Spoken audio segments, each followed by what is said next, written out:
Hello again my dudes, welcome back to the channel. This is Kadima, and in this video I'm going to show you what to do in Chapter 2 Secret Area, which is more than just fighting the Fuban boss, although that's the main reason why you're here, so you can obtain the Wind Tamer. If as you arrive you take a left and enter this building to your left, you will find a knot of voidness. This is the first knot of voidness you can come across in the game, and it's particularly important because it will allow you to upgrade your spirit one more level, and therefore with the spirit I am using, the Wandering Wit, it will allow it to do more damage and also increase my defense and reduce the key costs. All these things are important at this early stage in the game. Also, if you continue down this path as demonstrated, you will come across a meditation spot that you don't want to miss, as it will give you another free spark for your build.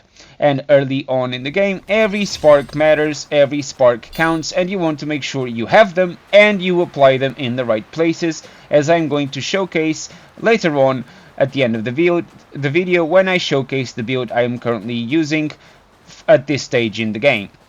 Now, if you carry on down this path, you will find the shrine in this area that you want to activate.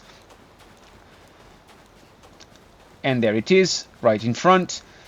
Take the chance to rest, because if you, just like me, fought the young tiger vanguard, you have probably used some spells, and you want to make sure that you rest so you are fully recharged to fight Fuban.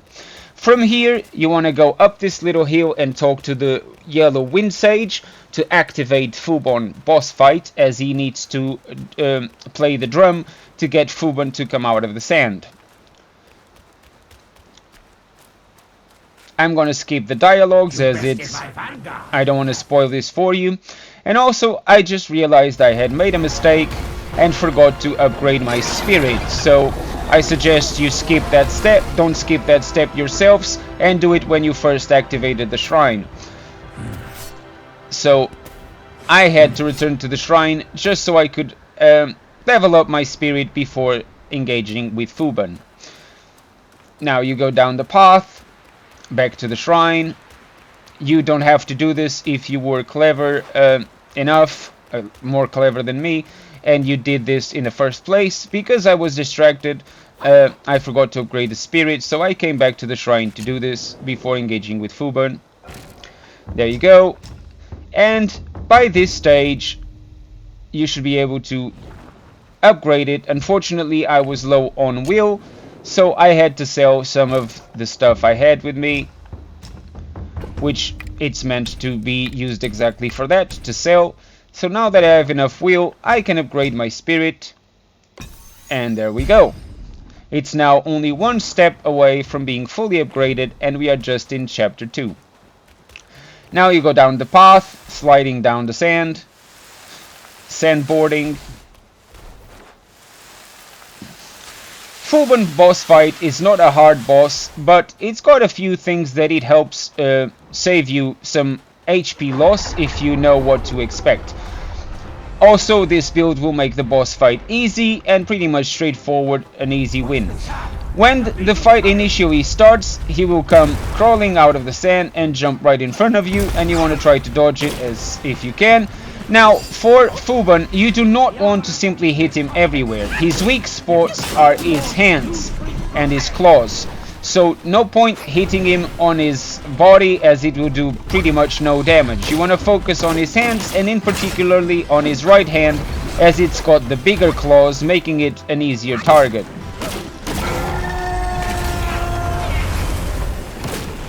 And as you can see, I've got no issues doing damage and staying away from his attacks. However, if you let yourself get carried away just like I did, he will interrupt your combos and hit you. Mind his heads, as it does 2 hitboxes when he digs it into the floor and when he digs it out of the floor. I've nearly got my focus fully charged. That was a very bad dodge. No problem, I'm going to focus on this hand for now as it's closer to me.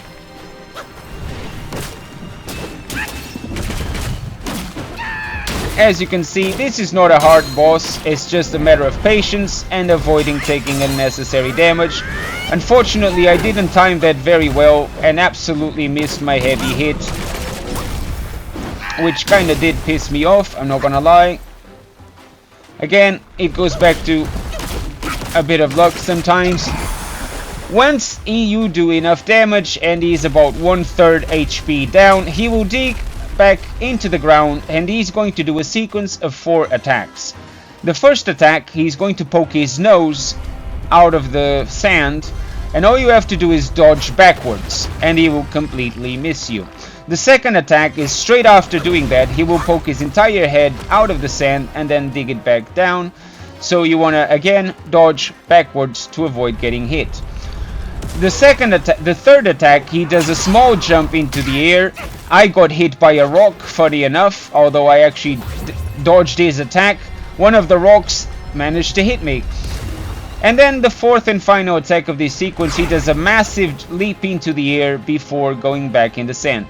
After this, a cutscene will come where the Yellow Wind Sage plays the drum again, and Fuban will come out of the ground and allow you to collect the vessel from his head.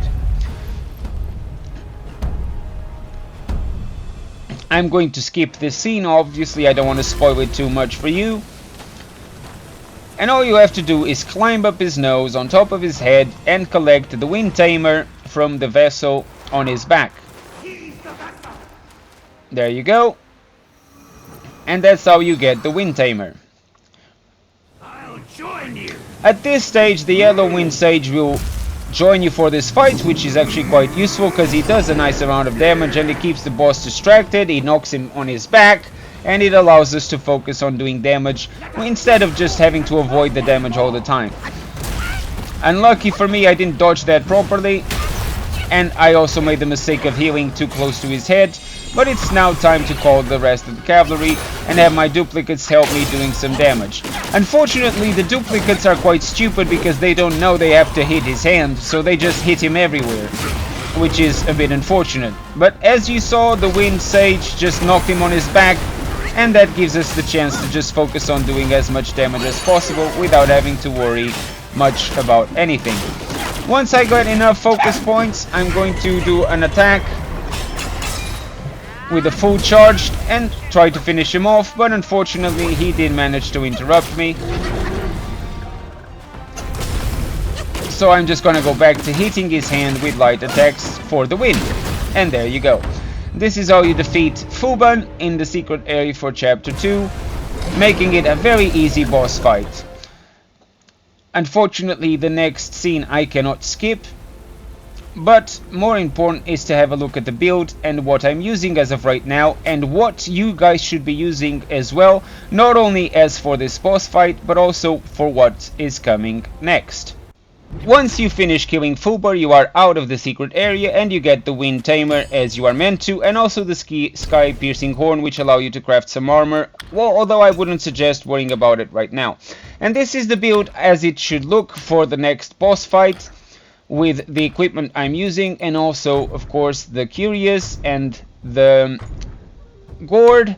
And this is my relic and the Sparks distribution, focused again on stamina, martial arts and the smash stance for the highest output of damage early on in the game. And this is pretty much it, guys. Thank you again for watching. If you're new to the channel, please do consider subscribing as it helps us along the way, and I truly appreciate your support. Cheerio!